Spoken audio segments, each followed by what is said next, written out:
YCP హయాంలో ఎప్పుడు చూసినా ట్రూ అప్ ప్రతిపాదనలే ఉండేవని, కానీ తొలిసారి ట్రూ డౌన్ వచ్చేలా చేశామన్నారు ఏపీ సీఎం చంద్రబాబు. ఇలా ఆదా చేసిన డబ్బుతో ప్రజలపై విద్యుత్ ఛార్జీల భారాన్ని తగ్గిస్తున్నామని ఆయన చెప్పారు. సమర్థతకు అనుభవానికి వచ్చిన ఫలితమిదని ఆయన స్పష్టం చేశారు. టీడీపీకి చెందిన మంత్రులు, ఎంపీలు, ఎమ్మెల్యేలు, నేతలతో ఆయన ఆదివారం టెలికాన్ఫరెన్స్ లో మాట్లాడారు. ఈ విధానం వల్ల ప్రజలపై 1000 కోట్ల భారం తగ్గిందని చంద్రబాబు పేర్కొన్నారు. వ్యవస్థలను గాడిలో పెట్టి సక్రమంగా నిర్వహించినప్పుడు, సంస్కరణలను సమర్థంగా అమలు చేసినప్పుడు ప్రజలకు లబ్ధి చేకూరుతుందని ఆయన చెప్పారు. జీఎస్టీ సంస్కరణలతో పన్నులు తగ్గి సామాన్య ప్రజలకు లబ్ధి చేకూరగా, విద్యుత్ వ్యవస్థను గాడిలో పెట్టి తక్కువ ధరకు కరెంటు కొనుగోలు చేపట్టడం వల్ల సుమారు 1000 కోట్లు ఆదాయం చేయగలిగామన్నారు. జీఎస్టీ సంస్కరణలపై ప్రజల్లో విస్తృతంగా ప్రచారం చేపట్టాలని నేతలకు సీఎం దిశానిర్దేశం చేశారు. యోగాంధ్ర కార్యక్రమాన్ని మించిన స్థాయిలో సూపర్ జీఎస్టీ, సూపర్ సేవింగ్స్ కార్యక్రమం నిర్వహించాలని సూచించారు. జీఎస్టీ సంస్కరణల ఫలాలను ప్రజలకు వివరించేందుకు అక్టోబర్ 19 వరకు పెద్ద ఎత్తున ప్రచార కార్యక్రమాలు చేపట్టాలని కోరారు. అందులో భాగంగా సుమారు 60,000 సమావేశాలు నిర్వహించి 1.60 కోట్ల కుటుంబాలను కలిసే జీఎస్టీ 2.0 ప్రయోజనాలను వారికి వివరించాలన్నారు. జీఎస్టీ 2.0 సంస్కరణలో దేశ చరిత్రలో నూతన అధ్యాయమని, పేద మధ్యతరగతి వర్గాలకు ఎంతో లబ్ధి చేకూరుతోందని సీఎం చెప్పారు. గత వైసీపీ ప్రభుత్వం విద్యుత్ వ్యవస్థను నాశనం చేసిందని సీఎం చంద్రబాబు పేర్కొన్నారు. ఎక్కువ ధరకు విద్యుత్ కొనుగోలు చేపట్టిందని, దీంతో విద్యుత్ ఛార్జీల కొనుగోళ్ల భారం ప్రజలపై పడిందన్నారు. కూటమి ప్రభుత్వం వచ్చాక విద్యుత్ వ్యవస్థను గాడిలో పెట్టామని ఆయన వివరించారు. ప్రభుత్వ డబ్బులే కదా, ఖర్చయిపోతే మనకేంలే అనుకోలేదని, ప్రతి రూపాయిని బాధ్యతాయుతంగా ఖర్చు చేస్తున్నట్లు ఆయన చెప్పారు. అలాగే సూపర్ 6 పథకాలు హిట్ అయ్యాయని, దీనిపై ప్రజల్లో సంతోషం వ్యక్తమవుతుందన్నారు. మెగా డిఎస్సి కూడా మెగా హిట్ అయిందన్నారు. నియామక పత్రాలు అందించే కార్యక్రమంలో పాల్గొన్నప్పుడు వారి కళ్లల్లో ఆనందం చూసి చాలా సంతోషించారని, 15 నెలల కాలంలో 4.71 లక్షల మందికి ఉద్యోగాలు ఇచ్చామని సీఎం చెప్పారు. తల్లికి వందనం, స్త్రీ శక్తి, అన్నదాత సుఖీభవ, దీపం 2.0 వంటి పథకాలు సక్సెస్ చేశామన్న సీఎం, అన్న క్యాంటీన్ల ద్వారా పేదల కడుపులు నింపుతున్నామని, ఇతర రాష్ట్రాల్లో ఎక్కడా ఇవ్వని పింఛన్లు కూడా ఏపీలోనే ఇస్తున్నామని చంద్రబాబు వివరించారు. విద్యుత్ ఛార్జీలు పెంచబోమని, వీలైతే తగ్గిస్తామని ఎన్నికల సమయంలో చంద్రబాబు ఇచ్చిన హామీని నిలబెట్టుకున్నామని ఏపీ విద్యుత్ మంత్రి గొట్టిపాటి రవికుమార్ పేర్కొన్నారు. ఆదివారం తాడేపల్లిలోని తన నివాసంలో ఆయన మీడియాతో మాట్లాడారు. అధికారంలోకి వచ్చిన 15 నెలల్లో సుమారు 1000 కోట్లను ఆదా చేసి ప్రజలకు లబ్ధి చేకూర్చామని, రానున్న రోజుల్లో విద్యుత్ ఛార్జీల భారాన్ని మరింతగా తగ్గిస్తామని ప్రకటించారు. జగన్ 5 ఏళ్లు ట్రూ అప్ అంటూ జనాలను బాధితే మేం 15 నెలల్లోనే ట్రూ డౌన్ అంటూ విద్యుత్ ఛార్జీల నుంచి ఊరట కలిగించామని మంత్రి తెలిపారు. ఆదా చేసిన మొత్తాన్ని ఏడాది నవంబర్ నుంచి యూనిట్కు 13 పైసలు చొప్పున విద్యుత్ బిల్లుల్లో సర్దుబాటు చేసి వినియోగదారులకు లబ్ధి చేకూరుస్తామన్నారు. 2014 లోటు విద్యుత్ నుంచి 2019 నాటికి మిగులు విద్యుత్ సాధించే స్థాయికి రాష్ట్రాన్ని తీసుకొచ్చిన ఘనత చంద్రబాబుదేనని రవికుమార్ చెప్పారు. 2019లో జగన్ వచ్చాక విద్యుత్ వ్యవస్థను నాశనం చేశారని, మళ్లీ లోట్లోకి తీసుకెళ్లారన్నారు. 9 సార్లు విద్యుత్ ఛార్జీలు పెంచి ప్రజలపై 18,000 కోట్ల భారం మోపారని, ఇంధన రంగానికి 1.25 కోట్లు నష్టం కలిగించారని ఆయన వివరించారు. వైసీపీ ప్రభుత్వం ప్రొవిజనల్ కలెక్షన్ పేరుతో 2024-25లో యూనిట్కు అదనంగా 40 పైసలు వసూలు చేసుకునేలా ధరను నిర్ణయించిందని, అందులో 13 పైసలు ఆదా చేసిన కూటమి ప్రభుత్వం తిరిగి వాటిని ప్రజలకే ఇస్తోందని మంత్రి తెలిపారు. జగన్ కక్ష సాధింపు ధోరణితో పీపీఏ రద్దు చేయడంతో అంతర్జాతీయ సమాజంలో తలదించుకోవడంతో పాటు 9,000 కోట్ల పెనాల్టీ కట్టాల్సి వచ్చిందని రవికుమార్ వివరించారు. తీవ్ర జ్వరంతో కొద్ది రోజులుగా బాధపడుతున్న ఏపీ ఉప ముఖ్యమంత్రి పవన్ కళ్యాణ్ ను ముఖ్యమంత్రి చంద్రబాబు పరామర్శించారు. ఆరోగ్యం విషయంలో ప్రత్యేక శ్రద్ధ పెట్టాలని సూచించారు. జ్వరం నుంచి త్వరగా కోలుకోవాలని ఆకాంక్షించారు. ఆదివారం హైదరాబాద్ లోని జూబ్లీహిల్స్ లో జనసేనాని నివాసానికి సీఎం వెళ్లారు. ఆయన ఆరోగ్య పరిస్థితిని అడిగి తెలుసుకున్నారు. ప్రస్తుతం జ్వర తీవ్రత తగ్గిందని, దగ్గు ఎడతెరిపి లేకుండా వస్తుందని సీఎం చంద్రబాబుకు పవన్ చెప్పారు. పరీక్షలు చేసి క్రానిక్ బ్రాంకటైటిస్ మూలంగా దగ్గు వస్తున్నట్లు వైద్యులు చెప్పారని, దగ్గు కారణంగా గొంతు నొప్పి కూడా ఉందన్నారు. అక్టోబర్ 4న ఆటో డ్రైవర్ల సేవలో పథకం ప్రారంభించనున్న నేపథ్యంలో ఈ అంశంపై డిప్యూటీ సీఎంతో చంద్రబాబు చర్చించారు. స్త్రీ శక్తి పథకం ద్వారా మహిళలకు ఉచిత బస్సు ప్రయాణం హామీని విజయవంతంగా అమలు చేయగలిగామని, తద్వారా మహిళలకు ఆర్థిక వెసులుబాటు కలుగుతోందని సీఎం అన్నారు. ఈ పథకం కారణంగా ఆటో డ్రైవర్లకు ఇబ్బంది కలగకూడదన్న ఉద్దేశంతో వారికి కూడా ఏటా 15,000 చొప్పున ఆర్థిక భరోసా కల్పించే నిర్ణయాన్ని అమలు చేస్తున్నామని డిప్యూటీ సీఎంతో చంద్రబాబు చెప్పారు. ఆటో డ్రైవర్ల కోసం చంద్రబాబు చేసిన ఆలోచన గొప్పదని, స్త్రీ శక్తిలాగే ఈ పథకం కూడా అందరి మన్ననలు పొందుతుందని పవన్ విశ్వాసం వ్యక్తం చేశారు. భారత్ ఫ్యూచర్ సిటీ కార్యాచరణకు సీఎం రేవంత్ రెడ్డి శ్రీకారం చుట్టారు. రంగారెడ్డి జిల్లా కందుకూరు మండలం మీర్ ఖాన్పేట్లో ఫ్యూచర్ సిటీ డెవలప్మెంట్ అథారిటీ కార్యాలయానికి ఆయన శంకుస్థాపన చేశారు. 15,000 చదరపు అడుగుల్లో 20 కోట్ల వ్యయంతో అత్యాధునికంగా 4 నెలల్లో ఈ నిర్మాణం పూర్తి కానుంది. అనంతరం ఫ్యూచర్ సిటీలో జరిగే అభివృద్ధి పనులు, పరిశ్రమలు, లేఅవుట్లకు FCDA అధికారులు అనుమతులు ఇవ్వనున్నారు. ఈ ప్రాజెక్టు శంకుస్థాపనకు సీఎం వెంట డిప్యూటీ సీఎం బట్టి విక్రమార్క, మంత్రులు శ్రీధర్ బాబు, అడ్లూరి లక్ష్మణ్ ఉన్నారు. Raviryal Amangal green field radial road 1 కు సీఎం భూమి పూజ చేశారు. ఫ్యూచర్ సిటీపై కొందరు నోటికొచ్చినట్లు మాట్లాడుతున్నారని సీఎం రేవంత్ ఆగ్రహం వ్యక్తం చేశారు. తనకు ఇక్కడ భూములు ఉన్నందువల్లే ఫ్యూచర్ సిటీ కడుతున్నానని అంటున్నారని ధ్వజమెత్తారు. ఇది తన కోసం కాదని భవిష్యత్ తరాల కోసమే ఫ్యూచర్ సిటీ నిర్మాణం చేపట్టామని ఆయన స్పష్టం చేశారు. చంద్రబాబు, వైఎస్ఆర్ ముందు తరాల కోసం ఆలోచించారని, అందువల్లే హైటెక్ సిటీ, శంషాబాద్ ఎయిర్పోర్ట్, ORR వచ్చాయని గుర్తు చేశారు. మన భవిష్యత్తుకు ప్రణాళికలు మనమే రచించుకోవాలని సూచించారు. గత పాలకుల నుంచి మంచి ఉంటే నేర్చుకోవాలని రేవంత్ చెప్పారు. ఎన్నాళ్ళు న్యూయార్క్, సింగపూర్, దుబాయ్ గురించి చెప్పుకుంటామన్నారు సీఎం రేవంత్. చాలా మంది విదేశాలకు వెళ్లి వచ్చే అద్భుతంగా నిర్మాణాలు ఉన్నాయని చెబుతుంటారని, ఇలా ఎన్నాళ్ళు విదేశాల గురించి చెప్పుకుంటామని ప్రశ్నించారు. మనం కూడా అలా తయారు కావాలి కదా. తనకు 10 ఏళ్ల సమయం ఇవ్వాలని కోరారు. న్యూయార్క్ ను మరిపించే నగరం కడతానని, 70 ఏళ్ల నుంచి విదేశాల గురించే చెప్పుకుంటున్నాం. మనం 70 ఏళ్ల తర్వాత కూడా మన గురించి ప్రపంచం మాట్లాడుకునే పనులు చేయొద్దా అని ప్రశ్నించారు. అభివృద్ధి పనుల వల్ల కొందరికి ఇబ్బందులు కలగవచ్చని, వాటి వల్ల నష్టపోయే వారిని అన్ని విధాలా ఆదుకుంటామని కూడా రేవంత్ రెడ్డి భరోసా ఇచ్చారు. తెలంగాణ స్థానిక సంస్థల్లో బీసీలకు 42% రిజర్వేషన్లు కల్పించే జీవోపై దాఖలైన పిటిషన్పై తెలంగాణ హైకోర్టులో వాడివేడిగా వాదనలు జరిగాయి. ఇరుపక్షాలు తమ వాదనలు వినిపించాయి. విచారణ సందర్భంగా కోర్టు కీలక వ్యాఖ్యలు చేసింది. రిజర్వేషన్ల బిల్లు గవర్నర్ దగ్గర పెండింగ్ లో ఉండగా జీవో ఎలా ఇస్తారని ఏజీని హైకోర్టు ప్రశ్నించింది. బిల్లు పెండింగ్ లో ఉండగా జీవో ఇవ్వడం సరైంది కాదని అభిప్రాయపడింది. అవసరమైతే స్థానిక సంస్థల ఎన్నికలను 10 రోజుల పాటు వాయిదా వేయవచ్చని కోర్టు సూచించింది.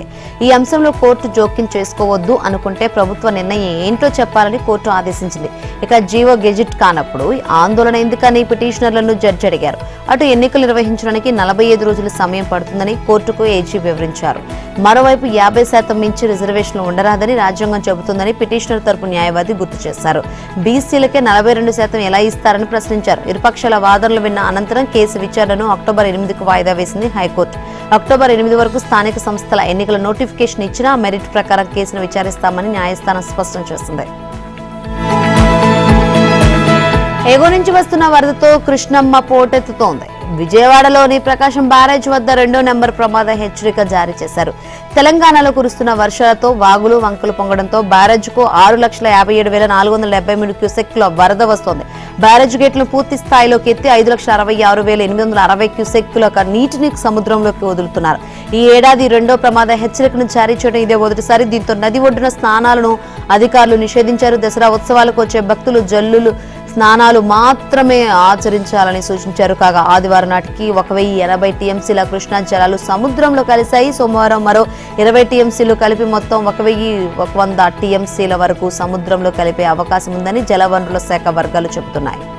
ఇక కృష్ణా గోదావరి నదుల్లో వస్తున్న భారీ వరదపై అప్రమత్తతో వ్యవహరించాలని జలవనరులు, విద్యుత్ విపత్తుల నిర్వహణ శాఖలను సీఎం చంద్రబాబు ఆదేశించారు. ఆదివారం ఆయా శాఖ అధికారులతో సీఎం అత్యవసర సమావేశం నిర్వహించారు. వరద ఉధృతిపై నిరంతర పరిశీలన చేస్తూ తగు చర్యలు చేపట్టాలని అప్రమత్తం చేశారు. వరద జలాలను సద్వినియోగం చేసుకునేలా రిజర్వాయర్ల నుంచి కాలువల ద్వారా నీటిని మళ్లించి చెరువులన్నింటినీ నింపేలా చర్యలు చేపట్టాలని సూచించారు. ఎగువ నుంచి వస్తున్న వరద ప్రవాహాన్ని రియల్ టైంలో అంచనా వేయాలని తెలిపారు. వరద నీటి యాజమాన్య విధానాలను అమలు చేయాలని స్పష్టం చేశారు. మూసీ నదికి వరద ఉధృతి తగ్గింది. దీంతో నెమ్మదిగా ఎంజీబీఎస్ తేరుకుంటోంది. బురద శుభ్రం చేసిన తర్వాత మధ్యాహ్నం నుంచి ఇక్కడ నుంచి బస్సులు నడుపుతున్నారు. వర్షాలు తగ్గినా ముంపు ప్రాంతాల ప్రజలు వరదతో ఇబ్బందులు పడుతూనే ఉన్నారు. హైదరాబాద్ నగరంలో మూసీ నది శాంతించింది. వరద తీవ్రత తగ్గింది. ఉస్మాన్ సాగర్, హిమాయత్ సాగర్ జంట జలాశయాల నుంచి అవుట్ఫ్లో తగ్గుతుంది. ఎగువ నుంచి మూసీకి వస్తున్న ఇన్ఫ్లో తగ్గడంతో అవుట్ఫ్లో తగ్గింది. ప్రస్తుతం ఉస్మాన్ సాగర్ కి ఇన్ఫ్లో 1100 క్యూసెక్కులు, అవుట్ఫ్లో 884 క్యూసెక్కుల వరద నీటిని మూసీలోకి విడుదల చేశారు. హిమాయత్ సాగర్ కు 4000 క్యూసెక్కుల ఇన్ఫ్లో చేరుకుంది. 3850 క్యూసెక్కుల అవుట్ఫ్లో మూసీలోకి వదిలారు. జంట జలాశయాల నుంచి విడుదలవుతున్న అవుట్ఫ్లో తగ్గడంతో మూసీ పరివాహక ప్రజలు ఊపిరి పీల్చుకున్నారు. ఇళ్లలోకి బురద చేరడంతో శుభ్రం చేసుకుంటున్నారు. అయితే మూసీ మళ్లీ ఉగ్ర రూపం దాలుస్తుందని పరివాహక ప్రాంత ప్రజలు ఆందోళన చెందుతున్నారు. దేవి శరన్నవరాత్రి మహోత్సవాలు పట్టణంలో అంగరంగ వైభవంగా కొనసాగుతున్నాయి. గుంటూరు బోస్ రోడ్లో శ్రీ వాసవి కన్యకా పరమేశ్వరి దేవస్థానంలో కనుల పండుగగా జరుగుతున్నాయి. ఏపీ మంత్రి నాదెండ్ల మనోహర్ వాసవి అమ్మవారిని దర్శించుకుని ప్రత్యేక పూజలు నిర్వహించారు. ఈ సందర్భంగా ఉత్సవ నిర్వాహకులు మంత్రి మనోహర్ కు ఘన స్వాగతం పలుకుగా అమ్మవారికి పట్టు వస్త్రాలు సమర్పించారు. అనంతరం మంత్రి మనోహర్ కు అర్చకులు వేద ఆశీర్వచనం చేసి తీర్థ ప్రసాదాలను అందజేశారు. అనంతరం స్థానిక శివాజీ చౌక్ లోని కాళీమాత దేవాలయానికి జరుగుతున్న మంత్రి మనోహర్ పాల్గొని అమ్మవారికి ప్రత్యేక పూజలు నిర్వహించారు. అలాగే డాంగేవారి వీధిలో జరుగుతున్న శరన్నవరాత్రి ఉత్సవాల్లో కూడా ఆయన పాల్గొని అమ్మవారిని దర్శించుకున్నారు. ఈ సందర్భంగా ఆయా ఉత్సవ కమిటీ నిర్వాహకులు మంత్రి మనోహర్ కు అమ్మవారి ప్రసాదాన్ని జ్ఞాపికలను అందజేశారు. ఈ సందర్భంగా మంత్రి మనోహర్ మాట్లాడుతూ సంస్కృతి సంప్రదాయాలను పెంపొందించేలా పట్టణంలో దేవి శరన్నవరాత్రి మహోత్సవాలు నిర్వహించుకోవడం సంతోషకరమన్నారు. అమ్మవారి ఆశీస్సులతో ప్రజలందరూ సుఖ సంతోషాలతో పాడి పంటలతో వెలిసిల్లాలని ఆకాంక్షించారు. మహిళలు ఉత్సాహంగా దేవి శరన్నవరాత్రుల్లో పాల్గొని పూజాది కార్యక్రమాలు నిర్వహించడం హర్షణీయమని ఆయన తెలిపారు.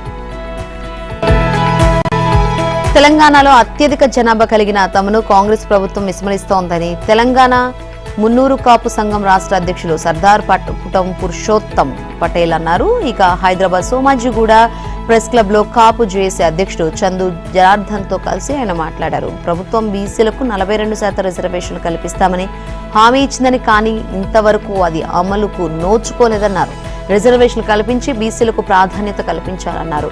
ప్రస్తుతం జూబ్లీహిల్స్ నియోజకవర్గంలో మున్నూరు కాపులు అత్యధికంగా ఉన్నారని, ఖాళీ అయిన ఈ స్థానానికి జరగనున్న ఉప ఎన్నికల నిమిత్తం బీఆర్ఎస్ అధిష్టానం దివంగత మాగంటి గోపీనాథ్ సతీమణి సునీతకు టికెట్ కేటాయించిందన్నారు. అయితే కాంగ్రెస్ బీజేపీలు మాత్రం ఇంకా అభ్యర్థులను ఖరారు చేయలేదని, ఆ స్థానాన్ని మున్నూరు కాపులకు కేటాయించాలని నేతలు విజ్ఞప్తి చేశారు. ఇప్పటికే కాంగ్రెస్ పార్టీ ఎమ్మెల్యే టికెట్లలో సరైన ప్రాధాన్యత ఇవ్వలేదన్నారు. జూబ్లీహిల్స్ టికెట్ ను మాజీ మేయర్ మున్నూరు కాపు సామాజిక వర్గానికి చెందిన బొంతు రామ్మోహన్ కు కేటాయించాలని డిమాండ్ చేశారు. బీజేపీ అధిష్టానం గతంలో మున్నూరు కాపులను రాష్ట్ర అధ్యక్షులుగా నియమించిందని, 2 పర్యాయాలుగా అగ్రవర్ణాలకు అప్పగిస్తుందని, బీజేపీ కూడా జూబ్లీహిల్స్ అభ్యర్థిగా మున్నూరు కాపులకు అవకాశం కల్పించాలన్నారు. ఈ కార్యక్రమంలో కాపు, మున్నూరు కాపు నేతలు పాల్గొన్నారు. భద్రాద్రి కొత్తగూడెం జిల్లా భద్రాచలంలో ఆదివాసీలు కదం తొక్కారు. లంబాడాలను ఎస్టీ జాబితా నుంచి తొలగించాలని డిమాండ్ చేస్తూ ధర్మం యుద్ధం పేరుతో భద్రాచలంలో జూనియర్ కళాశాల గ్రౌండ్ లో భారీ బహిరంగ సభ నిర్వహించారు. అయితే సభకు అంచనాలకు మించి ఆదివాసీలు హాజరవడంతో సభ ప్రాంగణం కిక్కిరిసిపోయింది. సుమారు 50,000కు పైచులకు ఆదివాసీకి చెందిన 9 తెగల ప్రజలు 2 తెలుగు రాష్ట్రాల నుంచి తరలివచ్చారు. ప్రస్తుతం ఎస్టీ రిజర్వేషన్లు పొందుతున్న బంజారా, లంబాడ, సుగాలి పార్ట్ వర్గాలను ఎస్టీ జాబితా నుంచి తొలగించాలని, వీరు గిరిజనులు కాదని 1976 వరకు ఉమ్మడి ఏపీలోని తెలంగాణ జిల్లాలో వారిని ఎస్టీలుగా పరిగణించలేదని సభలో వక్తలు పేర్కొన్నారు. ఇతర రాష్ట్రాల నుంచి వారు తెలంగాణకు వలస వచ్చి ఇక్కడ అసలైన గిరిజనుల హక్కులను కొలగొట్టారని ఆరోపించారు. అంతకుముందు వారు బీసీ జాబితాలో ఉన్నారని గుర్తు చేశారు. హైదరాబాద్ రాష్ట్రం భారత యూనియన్ లో విలీనమైన సందర్భంలో ఆంధ్ర ప్రాంతం మద్రాసు రాష్ట్రంలో ఉందని, ఆ సమయంలో లంబాడా, సుగాలీలను ఏపీ ప్రాంతంలో ఎస్టీలుగా గుర్తించారని తెలిపారు. కానీ హైదరాబాద్ స్టేట్ లో కాదని స్పష్టం చేశారు. దీనివల్ల నిజమైన ఆదివాసీలకు అన్యాయం జరుగుతుందని ఆదివాసీ నేతలు తెలిపారు. ములుగు జిల్లా కేంద్రంలోని జాతీయ గిరిజన యూనివర్సిటీ ఏర్పాటుకు 24 కోట్ల రూపాయలతో ప్రహరీ గోడ నిర్మాణానికి మంత్రి సీతక్క శంకుస్థాపన చేశారు. ఈ సందర్భంగా మంత్రి సీతక్క మాట్లాడుతూ 2014లో కాంగ్రెస్ ప్రభుత్వ హయాంలో అప్పటి ఎంపీ మహబూబాబాద్ పార్లమెంటు సభ్యులు బలరాం నాయక్ ములుగులో గిరిజన యూనివర్సిటీ కోసం కేంద్ర ప్రభుత్వానికి ప్రతిపాదన పంపారన్నారు. అప్పటి నుంచి ఇప్పటి వరకు అనేక మంది ఎన్నోసార్లు పార్లమెంట్లో ప్రతిపాదనలు జరిపారని మంత్రి తెలిపారు.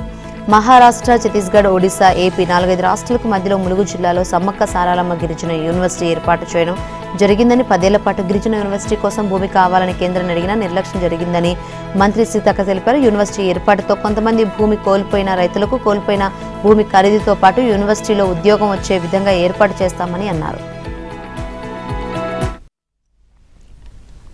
విజయవాడలోని ఇంద్రకీలాద్రిలో ఇవాళ అర్ధరాత్రి వరకు సరస్వతి అలంకారంలో అమ్మవారు దర్శనం ఇవ్వనున్నారు. ఇవాళ మూలా నక్షత్రం సందర్భంగా ఆదివారం రాత్రి 11 గంటల నుంచి భక్తులను క్యూ లైన్లోకి అనుమతిస్తున్నారు. నేటి మధ్యాహ్నం 12 గంటలకు సరస్వతి అలంకరణలో దుర్గమ్మ దర్శనం ఇవ్వనున్నారు. 3 లక్షల పైచులకు భక్తులు వస్తారని అంచనా వేస్తున్నారు.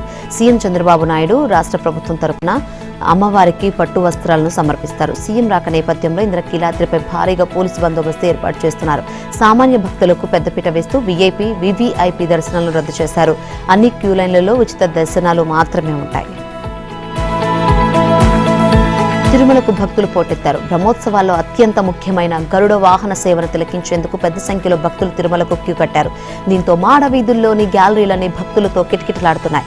గరుడ సేవను కనులారా వీక్షించి తరించేందుకు భక్తులు భారీగా తిరుమలకు తరలివచ్చారు. సాయంత్రం 6:30 గరుడ వాహన సేవ ప్రారంభమైంది. గరుడ వాహనంపై స్వామివారు భక్తులకు దర్శనమిస్తున్నారు. తిరుమల మొత్తం కూడా జనసంద్రంగా మారిపోయింది. మాడ వీధుల్లోని గ్యాలరీలన్నీ ఫుల్ అయిపోయాయి. వెలుపల ఉన్న భక్తులు కూడా గ్యాలరీలోకి వెళ్లాలని ప్రయత్నిస్తున్నారు. ఇప్పటికే గ్యాలరీలలో దాదాపు 2 లక్షల మంది భక్తులు స్వామివారి దర్శనం కోసం వేచి ఉన్నారు. బయట మరో 70,000 మంది భక్తులు వేచి ఉన్నారు. మొత్తంగా 3 లక్షల మంది భక్తులు తిరుమలకు వచ్చి ఉంటారని అంచనా వేస్తున్నారు. వీరందరికీ గరుడ సేవ దర్శనం కల్పించడానికి టీటీడీ ఏర్పాట్లు చేసింది.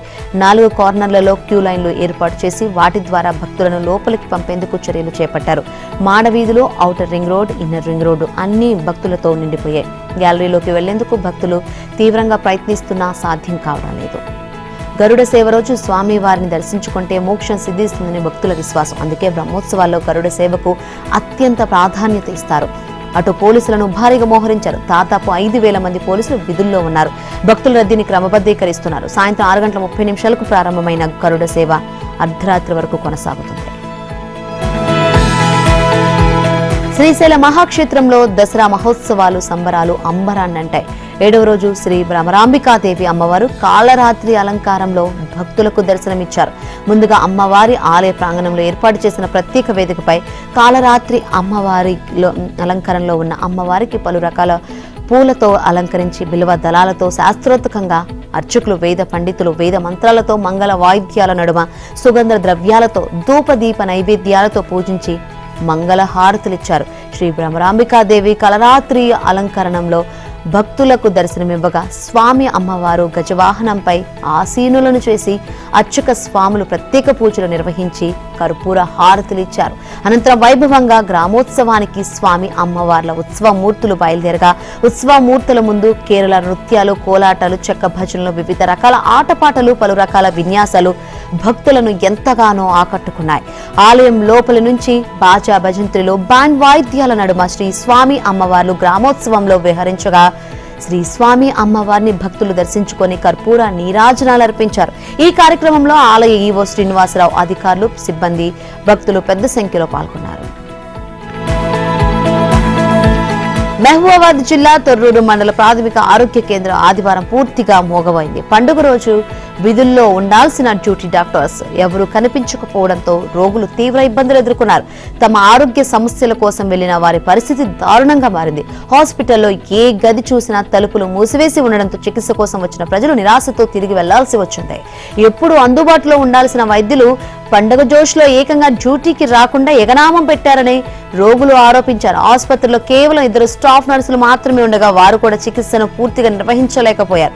ఎమర్జెన్సీ కోసం వచ్చే గర్భిణీలు, వృద్ధులు, ప్రమాదాలు జరిగిన బాధితులు తీవ్ర ఇబ్బందులు పడాల్సి వచ్చింది. ప్రజల ప్రాణాలతో ఆటలు ఆడే డాక్టర్స్ పై చర్యలు తీసుకోవాలని గ్రామస్తులు ఆరోగ్య శాఖ అధికారులను కోరారు. ఈ ఘటనపై ఉన్నతాధికారులు విచారణ జరిపి నిర్లక్ష్యంగా వ్యవహరించిన డ్యూటీ డాక్టర్స్ పై కఠిన చర్యలు తీసుకోవాలని ప్రజలు డిమాండ్ చేస్తున్నారు.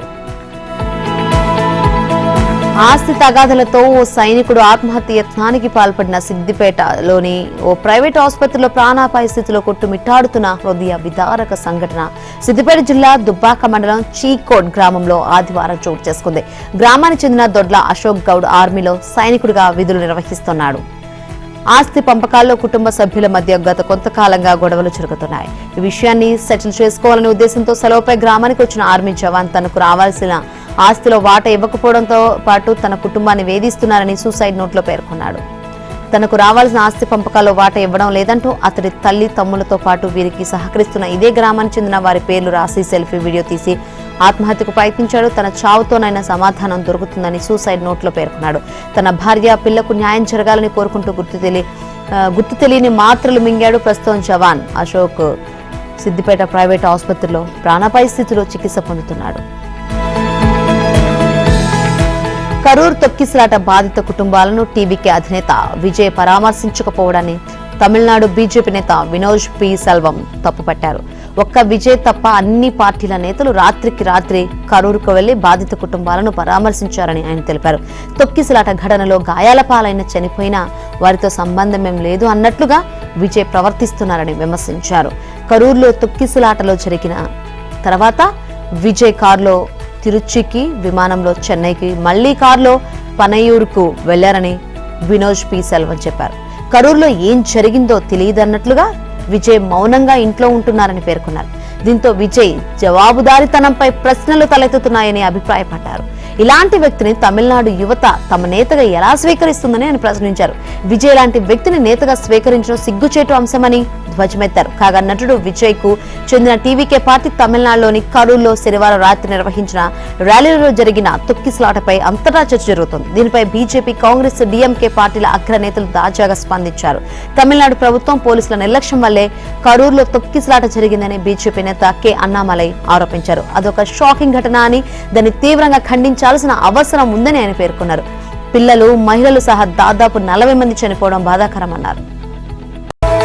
అవినీతిపై ఉక్కుపాదం మోపుతున్న చైనా కట్టడి చర్యల్లో భాగంగా తాజాగా వ్యవసాయ, గ్రామీణ వ్యవహారాల శాఖ మాజీ మంత్రి టాంగ్ రెన్జియాన్కు మరణశిక్ష విధించింది. 334 కోట్ల మేర లంచాలు తీసుకున్న వ్యవహారంలో ఆయనపై ఈ మేరకు చర్యలు తీసుకుంది. అదేవిధంగా ఆయన రాజకీయ కార్యకలాపాలపై జీవితకాల నిషేధం విధిస్తూ జిలిన్ ప్రావిన్స్ లోని కోర్టు తీర్పు చెప్పింది.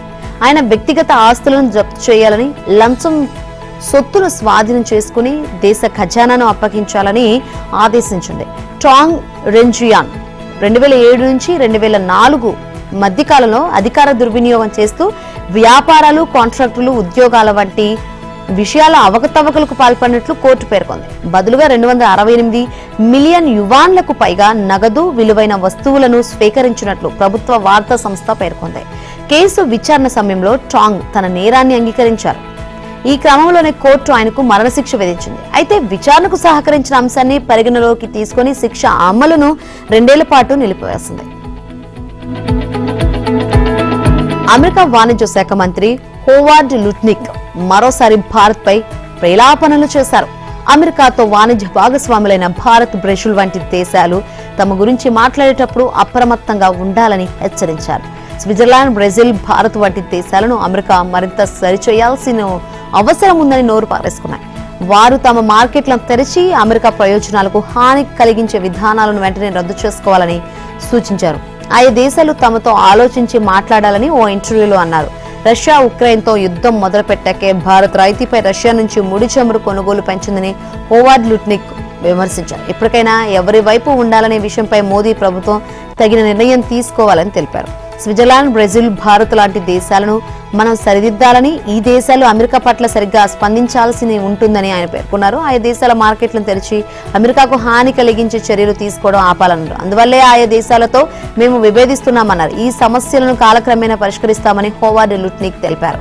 అమెరికా వాణిజ్య మంత్రి లుట్నిక్ గతంలోనూ ఇదే విధంగా భారత్ పై నోరు పారేసుకున్నారు. భారత్, కెనడా, బ్రెజిల్ వంటి దేశాలు అమెరికాలో విక్రయాలు చేపడుతూ ప్రయోజనాలు పొందుతున్నారని, కానీ తమను మాత్రం ఆయా దేశాల్లో విక్రయాలు చేపట్టకుండా అడ్డుకుంటున్నాయని తెలిపారు. ఏళ్ల తరబడి తాము ఈ సమస్యను ఎదుర్కొన్నామని, అందుకే సుంకాలు విధించామని పేర్కొన్నారు. తమతో వాణిజ్యం చేసే ఆ దేశాలు దీనిని అంగీకరించక తప్పదని చెప్పారు. ఇరు దేశాల మధ్య సుంకాల వివాదాల నేపథ్యంలో ఆయన ఈ వ్యాఖ్యలు చేయడం గమనార్హమన్నారు.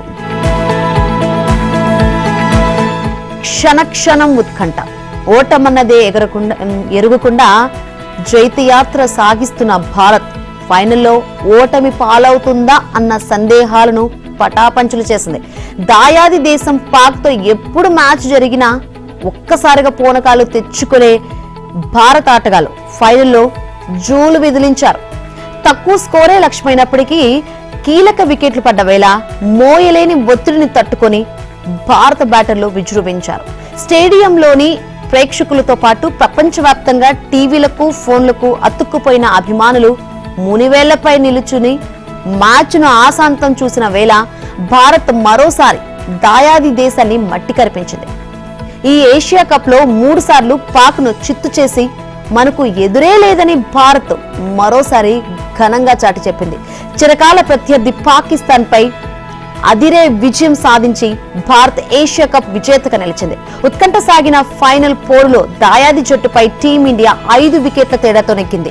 తొలుత బౌలర్లు విజృంభించడంతో పాక్ 19.1 ఓవర్లలో 146 పరుగులకే ఆలౌట్ అయింది. అనంతరం బ్యాటింగ్ కు దిగిన భారత్ 19.4 ఓవర్లలో 5 వికెట్లు కోల్పోయి లక్ష్యాన్ని ఛేదించింది. తిలక్ వర్మ 69 పరుగులతో నాటౌట్ గా నిలిచి అద్భుత ఇన్నింగ్స్ ఆడాడు. శివం దూబే 33 పరుగులతో చెలరేగాడు. 147 పరుగుల స్వల్ప లక్ష్యంతో బ్యాటింగ్ కు దిగిన భారత్ కు ఆదిలోనే షాక్ తగిలింది. ఈ టోర్నీలో సూపర్ ఫామ్ లో ఉన్న అభిషేక్ శర్మ 5 పరుగులతో రెండో ఓవర్ తొలి బంతికి అవుట్ అయ్యాడు. ఫహీమ్ అష్రఫ్ బౌలింగ్ రఫూఫ్ కు క్యాచ్ ఇచ్చి వెనుదిరిగాడు. అనంతరం క్రీజ్ లోకి వచ్చిన సూర్య 1 పరుగుతో షహీన్ అఫ్రిది బౌలింగ్ లో సల్మాన్ అఘాకు క్యాచ్ ఇచ్చి అవుట్ అయ్యాడు. ఇక టీమిండియా 20 పరుగుల వద్ద 3వ వికెట్ కోల్పోయింది. ఫహీమ్ అష్రఫ్ బౌలింగ్ లో 4వ ఓవర్ చివరి బంతికి రవూఫ్ కు క్యాచ్ ఇచ్చి గిల్ 12 పరుగులతో పెవిలియన్ చేరాడు. దీంతో భారత్ 4 ఓవర్లకు ముగిసేసరికి 25 పరుగులకు 3 వికెట్లు కోల్పోయి పీకల్లోతు కష్టాల్లో పడింది.